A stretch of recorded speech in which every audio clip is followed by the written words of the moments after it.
তারপরে আমি কী করবো, তারপর কোনো কাজ ছিল না, বেসিক্যালি কোনো কাজ ছিল না, এক্সাম শেষ বলে কথা। টিভি দেখছিলাম আমি, ঠিক আছে, টিভি দেখে যাচ্ছি, দেখে 9-10টার দিকে, মানে 9টার দিকে আমি উঠে পড়েছি। উঠে আমি ব্রাশ ফ্রাশ করলাম, তারপর খেলাম পেলাম, তারপর একটু নেল পালিশ এইসব করলাম। তারপর মায়ের সাথে আমি বেরিয়েছিলাম মার্কেটিংয়ের জন্য। কালকে যেহেতু একটা রিসেপশনের ইনভিটেশন রয়েছে, তো তার জন্য আমরা গিফট কিনতে গেছিলাম। তো ওখান থেকে ফিরে স্নান মান করলাম, শ্যাম্পু ফ্যাম্পু করার ছিল। তো তারপরে মামাকে বললো যে কালির খাবারটা বসিয়ে দিতে একটুখানি।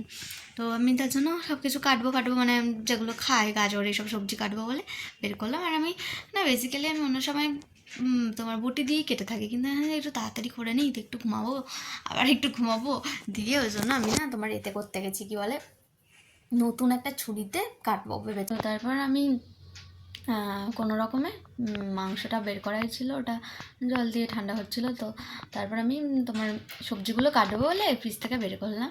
এবার গাজরটা কাটতে গেছি, 3 ফালি করেছি, মানে একটা গাজরকে 3 ফালি করেছি, করে লাস্টের টুকু দিয়েই শুরু করতে যাচ্ছি যে মাঝখান থেকে একটা করে কাট দেবো, যাতে কি তোমার ঠিক করে সেদ্ধ হয় ওটা, ঠিক আছে। প্রেশার কুকারে দিলে সেদ্ধ হয়, নইলে অনেক সময় সেদ্ধ হতে চায় না, তো ওটা মাখা যায় না, ওর খেতে অসুবিধা হয়। এবার এক হাত দিয়ে ধরে আছি, ঠিক আছে, তো তারপর আরেক হাত দিয়ে ছুরি দিয়ে কাটতে গেছি, মানে তাড়াহুড়ো করেই হয়তো না তাড়াহুড়ো করেই আমি কাটটা লাগিয়েছি, আর পুরো হাতে ওটা। এবার তোমার অনেকটা জায়গায় হয়েছে, দেখাচ্ছি, 1 মিনিট। এই যে এখানে বোঝা যাচ্ছে না, তো এবার আমি ঘরে কি বলবো মাকে, চুপ করে আমি এসে, মা টিভি দেখছিল এখানে শুয়ে, আমি হাতটা নিয়ে দাঁড়িয়ে আছে, ঠিক আছে, যে কী হয়েছে, কেটে গেছে। তারপর মা এসেছে, দেখছি কি রক্ত ওরকম।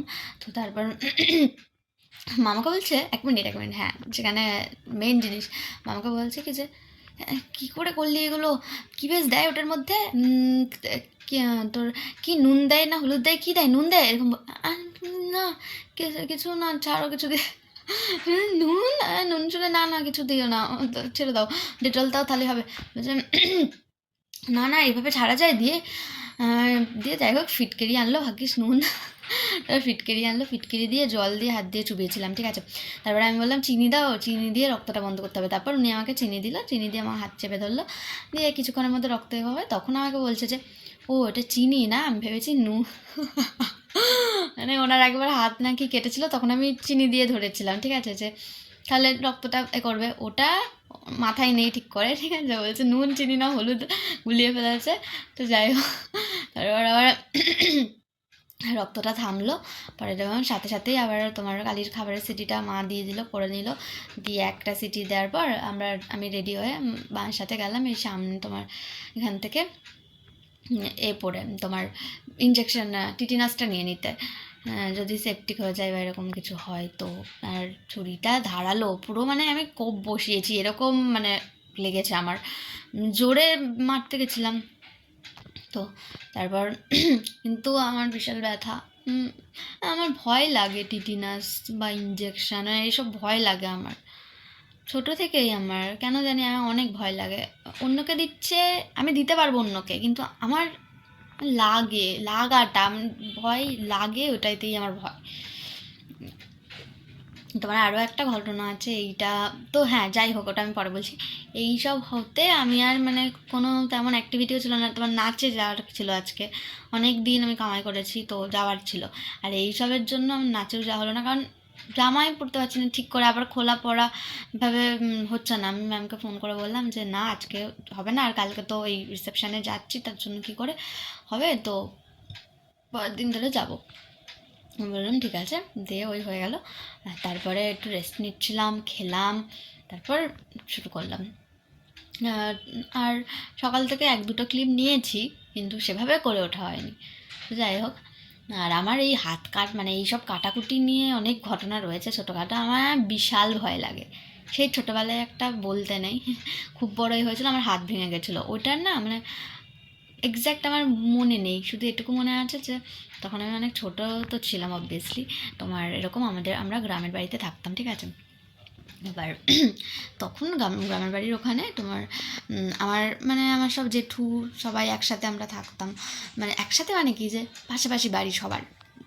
তোমার কটা জেঠু, আমার সেজো জেঠু, আমার বাপি, সেজো জেঠু, বড় জেঠু, মেজো জেঠু, শ্যানো জেঠু, ঠিক আছে, অনেক। আর এবার সবাই পাশাপাশি, মানে সবার বাড়ি পাশাপাশি, একদম পাশাপাশি। তো গ্রামে যেরকম একটা হয় না, ওরকম খুব সুন্দর ছিল। এবার যাই হোক, আমরা তোমার শীতকাল ছিল মনে আছে, সোয়েটার পরেছিলাম। এবার আমি আমার শ্যানো জেঠুর মেয়ে ওরা সবাই গেছি কি মাঠের মধ্যে খেলতে ফেলতে গেছিলাম, ঠিক আছে। তখন তখন তো তোমার মানে চাষের কিছু নেই, তোমার চাষ হয়ে গেছে, তোমার এগুলো রয়েছে যেগুলোকে কি আড়া না কি বলে না, মানে কাটা হয়ে যায় ওই রকম টাইম মনে হয়, আমার না ঠিক মনে নেই, আর এই নিয়ে আমার নলেজও নেই, তার জন্য ভুলভাল বললে সরি। এবার ওই রকম ওই আলপদ বলে না মাঠের মধ্যে, মানে কি বলো তো, মাঠ মাঝে মাঝে যে উঁচু, মানে দুটো ক্ষেতের মাঝে যে উঁচু জায়গাটা একটা দিয়ে রাখে যাতে জলগুলো ঠিকঠাক করে বা একটু দাঁড়ায়, ও যেই চাষের জন্য একটু জল অল্প দাঁড়াবে মানে সেটুকু থাকে না আলপদগুলো, ওই ওই ওই রকম পদ দিয়ে আমি আর আমার ওই ওরা তোমার দিদি যাতে বলো, দিদিরা সবাই দৌড়াচ্ছি। তো আমাকে এবার আমার শ্যানো জেঠুর মেয়ে, ওর নাম পূজা, তো ও আমাকে, ছোটো ছিলাম এবার আমি সবার থেকে, তো ও আমাকে বলছে চল কোলে কোলে নিয়ে তোকে নিয়ে যায়। যে হ্যাঁ চলো, দিয়ে দিয়ে কোলে নিয়েছে, কোলে নিয়ে আমরা যাচ্ছি, ঠিক আছে। এবার কোলে নিয়ে যাচ্ছি, এবার ও ছোটো আমিও ছোটো, মানে আমরা সবাই গায়ে গায়ে বয়স।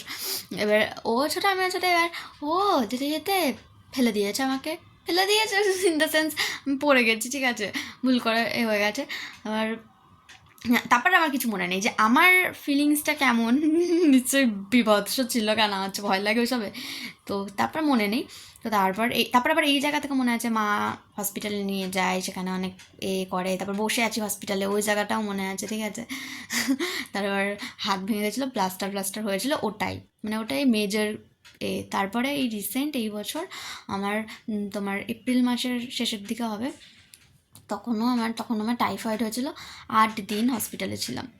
তো এইগুলোর এই 2-3টে ছাড়া না আমার তেমন একটা মেজর কিছু কাটাছেঁড়া হয়নি। তো হয়তো ওই জন্যই আরও ভয়টা একটু বেশি। ইঞ্জেকশানেও লাগে, সব কিছুতে লাগে আমার। ওই আমি যার জন্য ছোটোবেলায় দৌড়াতাম না বেশি, যে পড়ে যাবো লেগে যাবে, আমি অল্প মানে ঠিক আছে অল্প স্বল্প খেলার মধ্যে থাকতাম। যাই হোক, এবার টিটিনাস নিয়েছে, আর আমি না জানতাম না টিটিনাস আমি কবে নিয়েছি, তোমার লাস্ট ওই মানে 15 বছর না কত বছর একটা নেই, ওটা আমি নিইনি, কারণ গ্রামে ছিলাম, সেখান থেকে আবার এখানে এসেছি, এখানে এসে আর নেওয়া হয়নি। তো লাস্ট ছোট্টবেলায় নিয়েছিলাম একবার, মনে আছে, ওই গল্পটা পরে বলছি। যাই হোক, এইবার তোমার আমি এই এতদিন মানে বড় হওয়ার ঠিক মানে জ্ঞানটা এক্স্যাক্ট হওয়ার পর এই ফার্স্ট আমার টিটেনাস হলো, পুরো হাত জ্বলে গেল, পুড়ে গেল, মানে টিটেনাস। ও না, 1 মিনিট, কোভিডের সময় আমরা কি নিয়েছিলাম মনে নেই, কিন্তু তখনও আমার লেগেছিলো, আমার মনে আছে, যদি ইঞ্জেকশন দিয়ে থাকে তো আমার তখনও লেগেছিলো। এবার এইবারেরটাও আমার লেগেছে, অনেকটাই লেগেছে, এখনও ব্যথা। তো এইরকমই এবার কী বেশ বলে তোমার জ্বলে যাচ্ছে এখনও হাত। তো আমি না বারবার ওইদিকে তাকাচ্ছি। তো তারপর হচ্ছে কি তোমার হাত ব্যথা। হ্যাঁ, এই টিটেনাস নিয়ে তোমার আমার ছোটোবেলার যে ঘটনাটা, ওটা একটুখানি শর্টটা বলি। আমার মনে আছে যে আমি যখন ছোটো ছিলাম, বাপির ওখানে থাকতাম, এবার তোমার এরকম আমার ইঞ্জেকশানের দিন, এবার কত ছোটোতে আমার সেই মানে কোন এজে সেটা আমার মনে নেই এক্স্যাক্টলি, বাট ওরকম একটা ছোটো ছিলাম আমি। তো ইঞ্জেকশান দিতে যাবো এরকম, এবার আমাকে নিয়ে যাবে, এবার আমার তো ইঞ্জেকশানে ছোটো থেকেই ভয় লাগে, ঠিক আছে। এবার মামাকে বলছে চল ইঞ্জেকশান নিয়ে নে ভালো করে, তোকে আমি গরম রসগোল্লা খাওয়াবো। হ্যাঁ বলছি গরম রসগোল্লা, ঠিক আছে, কেঁদে কুটে ইঞ্জেকশন নিয়েছি। গাইস, ঘটনা ঘটে গেছে, মা বলো বলো কি করে, এই যে ফল কাটছে, আমার সাথে কি হয়েছে সেটা বলো। আলালের ঘরে দুলাল হাত কেটেছে, গাজর না কেটে, এই হচ্ছে ব্যাপার।